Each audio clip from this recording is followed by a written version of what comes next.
Hey guys, Amy and Loie here with your playful experiment for the week. And if you don't already know, this is something that you do with a partner that is assigned to you. And to find out who your partner is, you look in our group, No One Can Tell Us, and there's a list and you can find out who your person is. And then you're going to make plans to meet up via video call and you're going to do your playful experiment. And this week, your experiment, I think, is a super fun one. It is to write who you would be as a villain. All right. You are coming up with this caricature of yourself as a villain. And let me be clear, I don't mean the villain you want to be. You know, the villain with all the things that you think are flashy and cool, the things that you hope to embody, like the villain you would want to be. No, I'm talking like real. What are the actual attributes that you really have and really do every single day, your flaws, whatever, and how could those be created into a villain character? You know, there may be some things that are like positive attributes that you have, but when taken to the extreme, they can totally be negative and easily the same kind of things that villains have. All right. And you're going to do this with your partner. You guys are going to do this nice brainstorming session and really enjoy creating these characters together. But also you'll see that, like, as long as this is in your mind for the rest of the week, you know, continue to think of, how am I the villain in my everyday life? You know, or like, what am I doing right here, right now? How could this be the villain? Or how is it already the villain, you know? Because then whole new layers of this character that you're developing are going to become clear to you. They're going to it'll develop into many dimensions. So, you know, I want to say, you know, this isn't just about beating yourself up, you know, and like sitting there and making note of all of your worst attributes and all of the bad stuff about you. And I put that in quotes because I don't even know if I believe in that word. But, you know, if you're thinking of it that way, this is not going to be fun. You know, this is meant to be the opposite of that, where we are making these attributes lovable, okay? Making them like into a character that is accepted and a part of the story too, and can be totally lovable and enjoyable. And I will say, you know, this is another reason why you should ponder it throughout the week and really take your time when you guys are developing this character, because any good story, I mean, there's no way that you have watched a long series of a TV show or a book or, you know, movie, or just gotten involved in any situation with a character who is a villain and not felt some sort of appreciation for them, especially if you stayed with it long enough. You know, it was enough of a development of that character. You have some level of appreciation for that character, and you might not call it fondness, but you might. I mean, honestly, the books and the shows and stories, whatever, that are written the best, you absolutely don't want to have a fondness for that villain, but you do. You have to, because that character is so well developed. And so that is totally what we're getting at here. We're trying to get to that point where it's like, yeah, I have had a long-standing relationship with myself. I know this character. This series has been long, you know?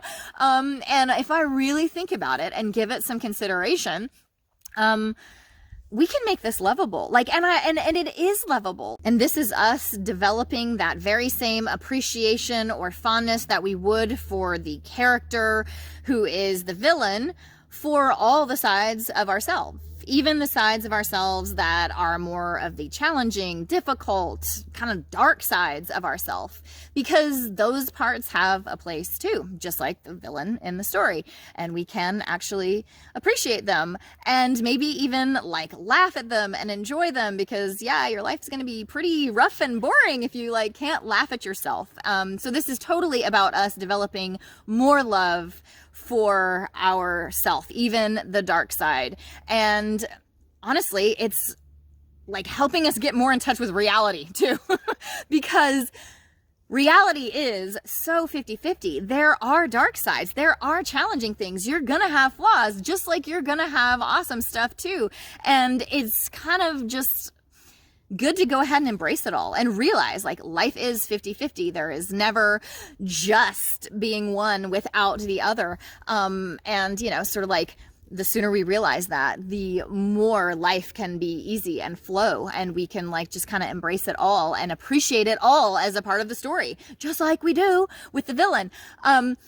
We do give ourselves like this pressure, you know, all the time to just be the good stuff, you know, just be the hero and just be this, and to like make sure that we are sort of only showing that good part of ourselves and that other people are getting that impression of us. And, you know, okay, like I'm not even going to say there are good reasons why we do that, you know, but like this is also like getting a breather, you know, like taking a breath and like giving yourself a chance to not have that pressure and like let that other side hang out too, you know, let it have its day in the sun, let it have its like air to breathe.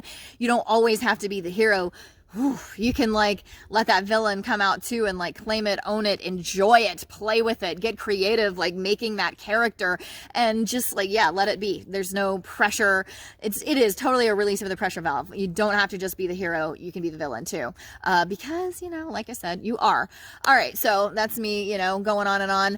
Let me think of some examples here. So, you could be this like villain that's this massive complainer who's just like constantly, everything is a no, everything is always wrong, the complaining villain, or like the judgy villain, the villain that's like constantly just destroying everyone with the judgmental, sarcastic remarks, and you know, they have like the razor blade edge tongue that's just like destroying everyone in a bloodbath of mean comments.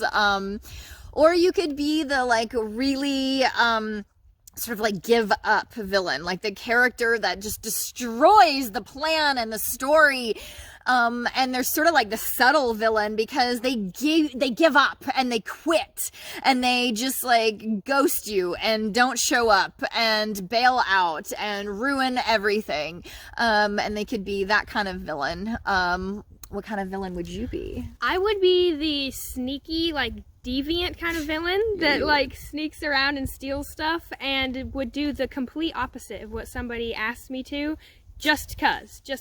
Yeah, I live that. She does often do the complete opposite, just cuz, you know. It does seem to like amuse her on some level. It kind of does, yeah. So anyway, and she does like shows like that too. So yeah, you guys enjoy, like I said, totally embrace this as like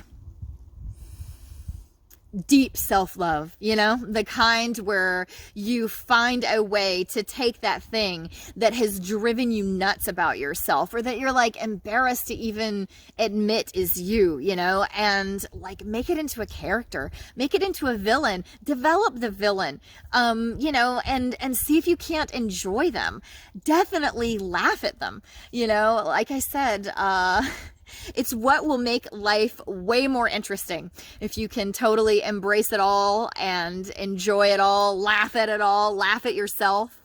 So create a villain, do it up, get creative, and share with each other this amazing villain character that is actually you.